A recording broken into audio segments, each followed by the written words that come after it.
അതുമല്ല നമ്മുടെ ഇവിടെ അത്ര ക്ലീൻ ഒന്നും അല്ല കണ്ടു.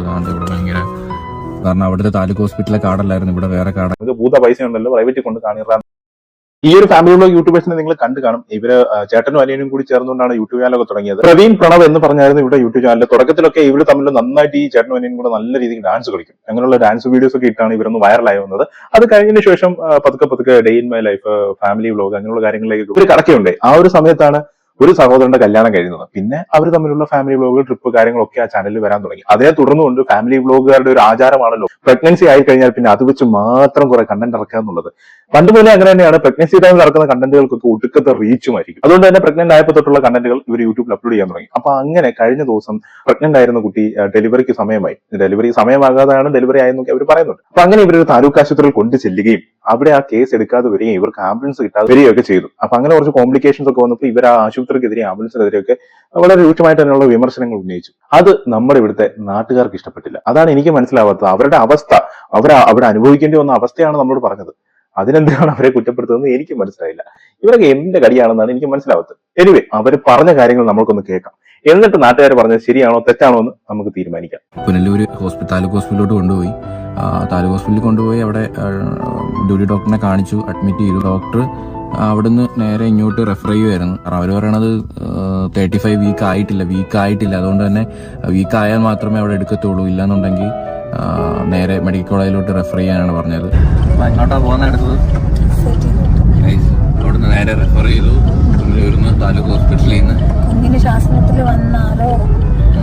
എന്നാണ് അത് പറയുന്ന റീസൺ. നിങ്ങളൊന്ന് ആരെയും ആലോചിച്ചോണം, അവിടെ ഒരു ഇത്രയൊരു സീരിയസ് ആയിട്ടുള്ളൊരു കേസാണ്. ഒരു ആംബുലൻസ് പോലും ഇല്ല. ഞാൻ പോയി ചോദിച്ചു. അവര് തന്നെ പറഞ്ഞ റെഫർ ചെയ്യാൻ, ആംബുലൻസിന് വിളിക്കാന്ന് പറഞ്ഞ് 108 കോൾ ചെയ്തു. എന്റെ തന്നു, ഞാൻ സംസാരിച്ചു. ഞാൻ ഇറങ്ങി ചെന്നപ്പോ ആംബുലൻസ് അവിടെ കിടപ്പുണ്ട്. അപ്പൊ ഞാൻ ഡ്രൈവറിന്റെ അടുത്ത് ചോദിച്ചപ്പോൾ ഡ്രൈവർ പറഞ്ഞു ഇന്ന് സ്ട്രൈക്കാണ്. മനസ്സിലാവുന്നില്ല ഇതൊക്കെ.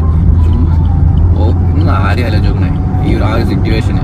അവർക്ക് സ്ട്രൈക്കാ, വണ്ടി എടുക്കത്തില്ല, ഉള്ള വണ്ടി പഞ്ചറാ പോലും. അപ്പൊ ഇവര് പുനലൂരുള്ളൊരു താലൂക്ക് ആശുപത്രിയിലേക്കാണ് ആദ്യം ചെന്നത്. അവിടേക്ക് എന്തിനാണ് ഓടി ചെന്നതെന്ന് ചോദിച്ചാൽ ഇവർക്ക് ഏറ്റവും കൺവീനിയന്റ് ആയിട്ട് പെട്ടെന്ന് എത്താൻ കഴിയുന്ന ഒരു ആശുപത്രി അങ്ങോട്ടേക്കാണ്. പക്ഷെ അവിടെ ചെന്നപ്പോൾ കുറച്ച് കോംപ്ലിക്കേഷൻ ഉണ്ടാവുകയും വാട്ടർ ബ്രേക്കേജ് ഒക്കെ ഉണ്ടായതിനെ തുടർന്നുകൊണ്ട് തിരുവനന്തപുരത്തോട്ട് കൊണ്ടുപോകാൻ എന്ന് പറഞ്ഞുകൊണ്ട് ആശുപത്രി അധികൃതർ പറഞ്ഞു വിടുകയാണ്. അപ്പൊ അവിടേക്ക് കൊണ്ടുചെല്ലാൻ വേണ്ടി ഇവർ ആംബുലൻസ് ആവശ്യപ്പെട്ടപ്പോൾ ആംബുലൻസ് ഡ്രൈവേഴ്സ് സ്ട്രൈക്കുവാണ്. ഈ കാര്യങ്ങൾ ഇവർക്ക് അവിടെ ഉണ്ടായ ദുരനുഭവങ്ങൾ, അല്ലെങ്കിൽ ഒരു പ്രഗ്നന്റ് ആയ ലേഡിയെ കൊണ്ട് ചെല്ലുമ്പോൾ തീർച്ചയായിട്ടും അതിന്റെ ഭർത്താവിന്റേതായിട്ടുള്ള കൺസേൺ കാണും. ആ ഒരു വിഷമം അപ്പോൾ അവർ തുറന്നു പറഞ്ഞു. അവർക്കപ്പോൾ കാറില്ല, അല്ലെങ്കിൽ കാറില്ലാത്തൊരു ഫാമിലി ആണെങ്കിൽ എന്ത് ചെയ്യും? ആംബുലൻസുകാരോട് പ്ലീസ് ആംബുലൻസ് എടുക്കുന്ന സ്ട്രൈക്കാണ്, ഞങ്ങൾക്ക് വരാൻ പറ്റില്ല എന്നൊക്കെ പറഞ്ഞു കഴിഞ്ഞാൽ ഒരു സാധാരണക്കാരൻ എന്ത് ചെയ്യും? ഇവർക്ക് കാർ ഉണ്ടായിട്ടല്ലേ. അപ്പൊ ഇങ്ങനെയുള്ള കാര്യങ്ങൾ അവർ അഡ്രസ് ചെയ്യേണ്ടെന്നാണോ നിങ്ങൾ നാട്ടുകാർ പറയുന്നത്? പിന്നെ അവർക്ക് ഒരുപാട് പൈസ ഉണ്ട്, നിങ്ങൾക്ക് പ്രൈവറ്റ് ഹോസ്പിറ്റലിൽ പോകോ, എന്തിനാണ് ഗവൺമെന്റ് ആശുപത്രിയിൽ പോയെന്നൊക്കെ ചോദിക്കുന്നു. അതൊക്കെ ഓരോരുത്തരുടെ ഇഷ്ടമല്ലേ, ഏത് ആശുപത്രിയിൽ പോകണം, എവിടോട്ട് പോകണമെന്നൊക്കെ ഉള്ളത്. പിന്നെ അവർക്ക് ഏറ്റവും അടുത്തുള്ള ആശുപത്രി അതാണ്, അവർ അങ്ങോട്ടേക്ക് പെട്ടെന്ന് ചെയ്യുന്നു. നമ്മൾ അത് തന്നെയല്ലേ ഓർക്കത്തുള്ളൂ. അത് ഈ പ്രസവം എന്നൊക്കെ പറയുന്നത് വളരെ എമർജൻസി ആയിട്ടുള്ള ഒരു കാര്യമാണ്. ചിലപ്പോൾ കുഞ്ഞിന് എന്തെങ്കിലും പറ്റരുത്, അല്ലെങ്കിൽ ഭാര്യയ്ക്കൊന്നും പറ്റരുത് എന്നുള്ള പേടിയിൽ പെട്ടെന്ന് ഒരു ആശുപത്രി അങ്ങോട്ടേക്ക് കൊണ്ടുവന്നു. അവിടെ കൊണ്ടുവന്നപ്പോൾ അവരൊക്കെ ഇങ്ങനെയാണ് പറയുന്നത്. ആംബുലൻസുകാരോട് ചോദിച്ചപ്പോൾ ആംബുലൻസ് എടുക്കില്ല. ഈ ആംബുലൻസുകാരോട് എനിക്ക് ചോദിക്കാനുള്ളത്, നിങ്ങൾക്ക് ശമ്പളം കിട്ടിയില്ല എന്ന് പറഞ്ഞാണ് നിങ്ങൾ സമരം ചെയ്യുന്നത്. അതൊക്കെ ശരിയാണ്. പക്ഷെ നിങ്ങൾ കാരണം ആ കുഞ്ഞിനും അമ്മയ്ക്ക് എന്തെങ്കിലും സംഭവിച്ചു കഴിഞ്ഞാൽ അതിന് ആര് ഉത്തരവാദിത്തം പറയും? നിങ്ങളുടെ ജോലിയല്ലേ. ഒരു വയ്യാതെ കിടക്കുന്ന പേഷ്യന്റിനെ അടുത്തൊരു ഹോസ്പിറ്റലിലേക്ക് എത്തിക്കുക എന്നുള്ളത് നിങ്ങളുടെ കടമയല്ലേ. അത്ര എമർജൻസി ആയതുകൊണ്ടാണ് നിങ്ങളോട് വന്ന് ചോദിച്ചത്. അപ്പൊ നിങ്ങൾ കൈമലർത്തി കാണിക്കുകയാണ്. എന്താണ് ആംബുലൻസ് ഡ്രൈവേഴ്സ് നിങ്ങൾ ചെയ്യുന്നത്? ശമ്പളം കിട്ടിയില്ല എന്ന് പറഞ്ഞിട്ട് ഇങ്ങനെയൊക്കെയാണോ ചെയ്യേണ്ടത്? ഒരു എമർജൻസി സിറ്റുവേഷനിൽ ഇങ്ങനെ കൈമലർത്തി കാണിക്കുകയാണോ വേണ്ടത്? എന്തായാലും ഈ കാര്യങ്ങളൊക്കെ പറഞ്ഞ് ഇതൊന്നും തുറന്നു പറഞ്ഞാൽ ഒരു കുഴപ്പമില്ല. നിങ്ങൾക്കുണ്ടായ ഒരു ദുരനുഭവം പറയുക തന്നെ വേണം. അത് മാത്രമല്ല, ഇവരെ തിരുവനന്തപുരത്ത് ആശുപത്രിയിൽ ചെന്നിട്ട് അവിടുത്തെ കുറച്ച് കാര്യങ്ങൾ പറഞ്ഞപ്പോഴത്തേക്കാണ് കൂടുതൽ സൈബർ അറ്റാക്കുകൾ ഉണ്ടായത്. എന്തായാലും നമുക്ക് അതോടെ ഒന്ന് കേൾക്കാം. ഇത് വരികയായിരുന്നു. അപ്പൊ SIT-ലാണ് ഇപ്പോൾ ഉള്ളത്. അപ്പൊ ഇപ്പൊ SIT-ൽ മൃദുല അഡ്മിറ്റ് ചെയ്തിട്ടുണ്ട്. അപ്പൊ സാധനങ്ങളൊക്കെ, ഫുഡൊക്കെ കൊണ്ടു കൊടുത്തു. അതിന് ഇവിടെ എനിക്കും വലിയ പരിചയമില്ല. സത്യം പറഞ്ഞാൽ വാട്ടർ ബ്രേക്ക് ആയിട്ടാണ്, ഇല്ലാന്നുണ്ടെങ്കിൽ ഒരിക്കലും നമ്മൾ താലൂക്ക് ഹോസ്പിറ്റലിൽ തന്നെ നിൽക്കത്തേ ഉള്ളായിരുന്നു. അതുമല്ല നമ്മുടെ ഇവിടെ അത്ര ക്ലീൻ ഒന്നും അല്ല കണ്ടു. ഇവിടെ ഭയങ്കര, കാരണം അവിടുത്തെ താലൂക്ക് ഹോസ്പിറ്റലിലെ കാർഡല്ലായിരുന്നു, ഇവിടെ വേറെ കാർഡൊക്കെയാണ്. ഇവിടെ ഫുള്ള് എന്താ പറയുക, നമ്മളെ അവിടുത്തെ കണക്കല്ല കേട്ടോ. ഇച്ചിരി ഓടാനൊക്കെ ഉണ്ട്, ഇച്ചിരി കഷ്ടപ്പാട്. അങ്ങോട്ടും ഇങ്ങോട്ടൊക്കെ ഓരോ ടെസ്റ്റുകൾ, അങ്ങോട്ടും ഓരോ, എനിക്ക് ഇവിടുത്തെ ഒന്നും അറിയത്തില്ല. ഞങ്ങൾക്ക് ഓടി രാവിലെ ഇപ്പം ഇവിടെ വന്ന പാടെ ഒരു കുറെ ടെസ്റ്റിനൊക്കെ എഴുതി തന്നു. ഓരോ കൗണ്ടറൊക്കെ അങ്ങും ഇങ്ങും മൂലയ്ക്ക് അങ്ങും ഇങ്ങൊക്കെ ആകെ കൺഫ്യൂഷനായി. അങ്ങനെ എന്തായാലും പോയി അതിന്റെ റിസൾട്ടും കാര്യങ്ങളൊക്കെ വാങ്ങണമായിരുന്നു ആ ടൈം. പിന്നെ ഈ ഓരോ ടെസ്റ്റുകൾ പറയുന്നതാണ് വിഷയം. കാരണം ഓരോന്നും ഓരോ ലാബൊക്കെ അങ്ങും ഇങ്ങൊക്കെയാണ്. അതൊക്കെ കണ്ടുപിടിക്കിച്ച് പാടാം. അവിടെ ഓരോരോ ബ്ലോക്കുകളല്ലേ. അത് മൃദുല ആ ഒരു വേഷത്തിൽ കാണുമ്പോൾ സത്യം പറഞ്ഞാൽ എനിക്ക് വിഷമം തോന്നി. എനിക്ക് കൂടെ പോകണം, കൂടെ ഇരിക്കണം എന്നൊക്കെ ഒരു ആഗ്രഹമുണ്ട്. പക്ഷേ നമുക്കതൊന്നും ഈ ഒരു ഹോസ്പിറ്റലിൽ പോസിബിൾ അല്ല. എന്ത് ചെയ്യാനാണ്. അവൾക്ക് നല്ല വിഷമമുണ്ട്. കണ്ണൊക്കെ നിറഞ്ഞാണ് കയറി പോയത് കേട്ടോ. എനിക്കത് കണ്ടപ്പോൾ എനിക്ക് ഭയങ്കര സങ്കടം തോന്നി. ഇതുകൂടെ കണ്ടു കഴിഞ്ഞപ്പോഴത്തേക്കിന് കഴിഞ്ഞു കഥ. അന്യായ സൈബർ അറ്റാക്കാണ്, പൂത്ത പൈസ അവിടെ കൈ ഇരിക്കുന്നത്. ഇവിടെ ആര് പറഞ്ഞാൽ ഗവൺമെന്റ് ആശുപത്രി കൊണ്ട് കാണിക്കാൻ വേണ്ടിയിട്ട് പ്രൈവറ്റിൽ കൊണ്ട് കാണിക്കടാ എന്നൊക്കെ പറഞ്ഞുകൊണ്ട് ഭയങ്കര രീതിയിലുള്ള സൈബർ അറ്റാക്കാണ്. ആ ഒരു വ്യക്തി പറയുന്നത് കേട്ടാൽ തന്നെ അറിയാം ഭാര്യ പ്രഗ്നന്റ് ആണ്, കുഞ്ഞിനും അമ്മയ്ക്കും ഒന്നും പറ്റരുതെന്നുള്ള വിഷമം ഉള്ളിലുണ്ട്. പിന്നെ പ്രഗ്നന്റ് ആയ ഒരു ലേഡിയുടെ ഭർത്താവിനുണ്ടാകുന്ന മാനസികാവസ്ഥ മനസ്സിലാക്കിയിട്ടുള്ള ആൾക്കാർക്ക് ആ പുള്ളിയുടെ മാനസികാവസ്ഥ മനസ്സിലാക്കാവുന്നതേ ഉള്ളൂ. അപ്പോൾ പുള്ളിയുടെ ഒരു കൺസേൺ ആണ് പറഞ്ഞത്, അങ്ങോട്ടും ഇങ്ങോട്ടും എല്ലാം കിടന്ന് ഓടണം, അവളെ ഒറ്റയ്ക്ക് കൊണ്ടുവന്ന് എനിക്ക് കൂടെ പോകാൻ പറ്റുന്നില്ല എന്നുള്ളൊരു കൺസേൺ ആണ് അവിടെ പറഞ്ഞത്. ആദ്യം പറഞ്ഞത് അവർക്കുണ്ടായ ദുരനുഭവം, രണ്ടാമത് പറഞ്ഞത് അവരുടെ ഒരു കൺസേൺ ആണ്. പക്ഷെ ഇതെന്താണ് നാട്ടുകാർക്ക് മനസ്സിലാക്കാൻ പറ്റാത്തതെന്നാണ് എനിക്ക് മനസ്സിലാവാത്തത്. ഭയങ്കര കുറ്റമാണ് ഇതൊക്കെ പറഞ്ഞു കഴിഞ്ഞാൽ. എന്തോന്നറിയ ഇതൊക്കെ. എന്തായാലും 2-3 കമന്റുകൾ ഞാൻ കാണിച്ചു തരാം. യൂട്യൂബ് വരുമാനം ഒരുപാട് ഉണ്ടായിട്ടും എന്തിനാണ് ഗവൺമെന്റ് ഹോസ്പിറ്റലിൽ പോകുന്നത്?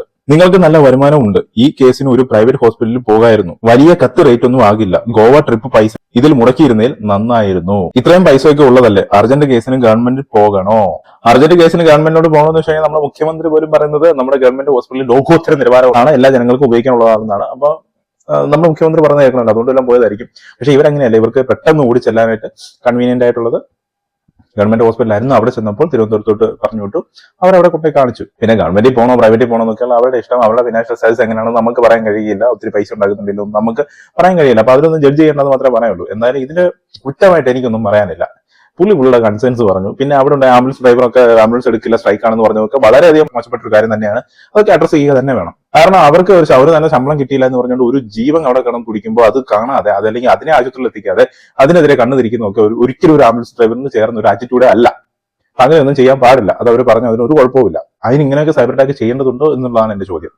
അതുപോലെ തന്നെ ഡോക്ടർമാരും സ്റ്റാഫ് എല്ലാവരും, ഞാൻ ഇടയ്ക്ക് വേദന വന്നപ്പോൾ ഞാൻ എന്തൊക്കെയോ പറഞ്ഞു. പക്ഷെ എപ്പോ വിളിച്ചാലും വരും. ദൂരെ ഇങ്ങനെ കൈ കാണിച്ചാലും ഡോക്ടർമാരാണെങ്കിലും ഇവിടുത്തെ സ്റ്റുഡൻസ് ആണ്, പഠിക്കുന്നവരാണ്, ലാസ്റ്റ് ഫൈനൽ ഇയറും അതുപോലെ ഇന്റേൺഷിപ്പ് ചെയ്യുന്നവരും എല്ലാവരും ഇങ്ങനെ ജൂനിയർ സീനിയർ കുറെ പേര് വന്ന് എല്ലാവരും നമ്മൾ എപ്പോഴും കെയർ ചെയ്തുകൊണ്ടിരിക്കും. ഞാൻ പറഞ്ഞില്ലേ, ക്ലീനിന്റെ കാര്യത്തിൽ പുറത്തേ ഉള്ളൂ കേട്ടോ ആ വിഷയം, ഒരിക്കലും അകത്തില്ല. അടിപൊളി നീറ്റ് ആയിട്ടുള്ള ഒരു പേവാർഡാണ് നമുക്ക് കിട്ടിയത്. അത് പേവാർഡ് മാത്രമല്ല, നമ്മൾ ഇതൊരു പോകുമ്പോൾ വാർഡും കാര്യങ്ങളൊക്കെ കാണുന്നത് അത് അടിപൊളിയാണ്, അത് നല്ല ക്ലീൻ ആണ്, വേറെ ഇഷ്യൂസും കാര്യങ്ങളൊന്നുമില്ല. പിന്നെ വലിയ പ്രൈവറ്റ് ഹോസ്പിറ്റലിലെ കൈയൊഴിഞ്ഞ സ്ഥലങ്ങളിൽ ഇവരാണ് എല്ലാം ഓക്കെ. ഇവിടെ വന്ന സേഫാ. പക്ഷെ ഒരു കാര്യം ഞാൻ പറയാം, വീഡിയോയിൽ പറഞ്ഞു, ഈ സംഭവം ഇത്രയും ടൈം ഒരിക്കലും വേറെ ഹോസ്പിറ്റലായിരുന്നു അവർ എപ്പോഴും സിസേറിയൻ ചെയ്തെടുക്കുന്നത്. ഒരു മാക്സിമം നോർമൽ ഡെലിവറിക്ക് എത്ര ശതമാനം അതിന് ഹോപ്പുണ്ടോ അവരതെല്ലാം കഴിഞ്ഞവരുന്നു, അതുവരെ നോക്കും. കാരണം വേറെ ഹോസ്പിറ്റലായിരുന്നു എപ്പോഴേ സിസേറിയൻ ചെയ്തത്. എന്തായാലും അതുകൊണ്ട് ഇവിടെ വന്നുകൊണ്ട് എനിക്ക് ആ ഒരു കണ്ട് ഇത്തിരി കഷ്ടപ്പെട്ടാലും ഓടിയാലും എടുത്തുള്ള ഒരു പ്രശ്നമില്ല. കാരണം ഇവർക്ക് നോർമൽ ഡെലിവറി ആയിരുന്നു ഇവർ ആഗ്രഹിച്ചത്, അതുകൊണ്ട് തന്നെ ആ ഒരു പ്രശ്നമില്ല. ഇപ്പോൾ അവക്കാണ്ട സുഖമായിട്ട് ഇറങ്ങി നടക്കാം, ബാത്റൂമിൽ സ്വന്തമായിട്ട് പോകാം, എണീക്കാം, നടക്കാം, കുഞ്ഞിനെ എടുക്കാം, ഒരു പ്രശ്നമില്ല. സിസേറിയൻ ആയിരുന്നുണ്ടെങ്കിൽ ബെഡ് റെസ്റ്റ് ഇപ്പോഴും. ഭാര്യയുടെ ഡെലിവറിയും കഴിഞ്ഞു കുഞ്ഞു ഓക്കെ ആണെന്ന് പറഞ്ഞപ്പോൾ ആ മനുഷ്യൻ ഓക്കെ ആയി, പ്രോപ്പർ ആയിട്ട് കാര്യങ്ങൾ പറയുന്നത് കണ്ടു. നേരത്തെ കണ്ടത് ടെൻഷനാണ്, തലയിലുള്ളിലുള്ള ടെൻഷനും പിന്നെ കൺസേണും ഒക്കെയാണ് നേരത്തെ ആ പുള്ളി പറഞ്ഞപ്പോൾ പുള്ളിയുടെ വായിൽ നിന്ന് പുറത്തേക്ക് വന്നത്. അത് മനസ്സിലാക്കാൻ കഴിയുന്നവർക്ക് മനസ്സിലാക്കും. പിന്നെ ചില മനുഷ്യർ അങ്ങനെയാണ്, നമ്മുടെ അവസ്ഥ ചിലപ്പോൾ മനസ്സിലാകത്തില്ല. നമ്മൾ ഓരോ കാര്യങ്ങൾ പറയുന്ന ചില അവസ്ഥകളിൽ നിന്നുകൊണ്ടാണ്. അത് പല മനുഷ്യർക്കും മനസ്സിലാക്കാനുള്ള കഴിവില്ലാത്താണോ അതോ ഇതൊക്കെ പറയുമ്പോൾ യൂട്യൂബിൽ നിന്ന് നമുക്ക് ഒരുപാട് പൈസ കിട്ടുന്ന കാണുമ്പോൾ ചിലപ്പോൾ ചില ചൊറിച്ചിലും ഉണ്ട്, അതിന്റേതാണോ എന്ന് എനിക്ക് അറിഞ്ഞുകൂടാ. എനിവേ അതാണ് സംഭവം.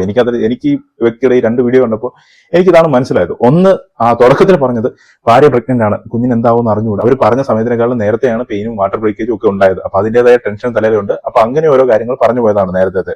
രണ്ടാമത്, ഭാര്യയും കുഞ്ഞും സേഫാണ്, 2 പേര് സുഖമായിട്ടിരിക്കുന്നു. അപ്പൊ നോർമലായി പ്രോപ്പറായിട്ട് കാര്യങ്ങൾ പറയുന്നുണ്ടോ. ഇതാണ് സംഭവം. ഇതിനാണ് നാട്ടുകാർ വന്നിട്ട് ആവശ്യമില്ലാതെ സൈബർ അറ്റാക്ക് ചെയ്യുന്നത്. നമുക്ക് ഭൂത പൈസ ഉണ്ടല്ലോ പ്രൈവറ്റിൽ കൊണ്ട് കാണിറാന്നൊക്കെ പറഞ്ഞുകൊണ്ടുള്ള ഡയലോഗ് ഒക്കെ അടിക്കുന്നത്. എന്റെ പൊന്ന് നാട്ടുകാരെ. പുള്ളി ഇങ്ങനെ നോർമലായിട്ട് വീഡിയോ ഒക്കെ ഇടാൻ തുടങ്ങിയ പിന്നെ ഇവിടെ ഡെലിവറി ഒക്കെ കഴിഞ്ഞതിന് ശേഷം പിന്നെ ആൾക്കാർ ചർച്ച ചെയ്യുന്നത് വേറൊരു കാര്യമാണ്. പുള്ളിയുടെ അനിയനും അച്ഛനും അമ്മയൊക്കെ എവിടെ? ഒരു ഡെലിവറി വീഡിയോ അവരെ കാണിക്കുന്നില്ല. അവർക്ക് എവിടെ പോയി? നിങ്ങൾ തന്നെ അടിച്ചു പിരിഞ്ഞോ? നീ അനിയനെ ഒഴിവാക്കിയല്ലേടാ? എന്നിട്ട് അനിയന്റെ ചാനലിൽ പോയി, അനിയൻ പുതിയ ചാനൽ തുടങ്ങി. അവിടെ പോയിട്ട് നീ നിന്റെ ചേട്ടനോടും ചേട്ടത്തിയമ്മയോടും കാണിച്ചത് മോശമായി പോയടാ, അവർ ഇത്രയും കിടന്ന് ഓടിയപ്പോൾ നിനക്ക് അവരെ സഹായിക്കാൻ ചെന്നൂടായിരുന്നു എന്നൊക്കെ പറഞ്ഞുകൊണ്ട് കമന്റ് ഇടുകയാണ്. അതിൽ 2-3 കമന്റ് കാണിച്ചു തരാം. ഇപ്പോൾ വീഡിയോ കാണാൻ തോന്നുന്നില്ല. തോന്നണ്ട. നിങ്ങൾ കൊച്ചു അമ്മ അച്ഛൻ അവരെ കുറിച്ച് പറയുക, അതാണ് ഞങ്ങൾക്ക് അറിയേണ്ടത്. അപ്പൊ അവനൊരു കൊച്ചുണ്ടായത് നിങ്ങൾക്ക് അറിയണ്ട? എന്തോന്നു ഇതൊക്കെ മോശമാണ് കേട്ടോ. അവനൊരു കൊച്ചുണ്ടായ സന്തോഷം നിൽക്കണം, കൊച്ചിനെ കുറിച്ച് നിങ്ങൾക്ക് ഒന്നും അറിയണ്ടേ? മോശമാണ്. അടുത്ത വീഡിയോയിലെങ്കിലും എല്ലാവരും ഉണ്ടാവും എന്ന് പ്രതീക്ഷിച്ചു, തീർച്ചയായിട്ടും പ്രതീക്ഷിച്ചു കൊണ്ടുവരുമായിരിക്കും. അമ്മയും അച്ഛനും കൊച്ചും വന്നു, അതൊക്കെ ഞങ്ങൾ കണ്ടു. പക്ഷെ ഈ സമയത്ത് പ്രവീൺ ഓരോന്നിനു വേണ്ടി ഓടി നടക്കുമ്പോൾ അനിയന് വരാല്ലോ. മൃദുവിന്റെ വീട്ടുകാർ തന്നെ ചെയ്യണം എന്നില്ല, അല്ലാതെ എല്ലാ വീഡിയോസിലും കൊച്ചു, അച്ഛൻ, അമ്മ ഇവരെയൊക്കെ ഉണ്ടല്ലോ. പ്രശ്നങ്ങളില്ലാത്ത വീടുകളില്ല. അവിടെ എന്താ പ്രശ്നമൊക്കെ ഉണ്ടെന്ന് സ്വയം ചിന്തിച്ചാണ് ഈ കമന്റ് ഇടുന്നത്. എല്ലാം തികഞ്ഞതായിട്ട് ആരുമില്ല. ശരിയാണ്. എന്നാലും പറയുകയാണ്, എപ്പോഴും കൂടെയുള്ള ആൾക്കാരെ കാണാതെ ആകുമ്പോൾ നിങ്ങളോട് ചോദിക്കുന്ന ചോദ്യങ്ങൾക്ക് ഉത്തരം നൽകുക, അല്ലെങ്കിൽ ഇതുപോലെയുള്ള വീഡിയോസ് ഒന്നും ഇടാതെ ഇരിക്കുക. എന്താണ് നിങ്ങൾ ചോദിക്കുകയും ചോദ്യങ്ങൾക്കൊന്നും ഉത്തരം കൊടുക്കാത്തത്? നിങ്ങൾ ഉത്തരം കൊടുക്കാൻ ബാധ്യസ്ഥരാണോ? അല്ല. നിങ്ങൾക്ക് വേണമെങ്കിൽ പറഞ്ഞാൽ മതി, വേണ്ടെങ്കിൽ പറയണ്ട.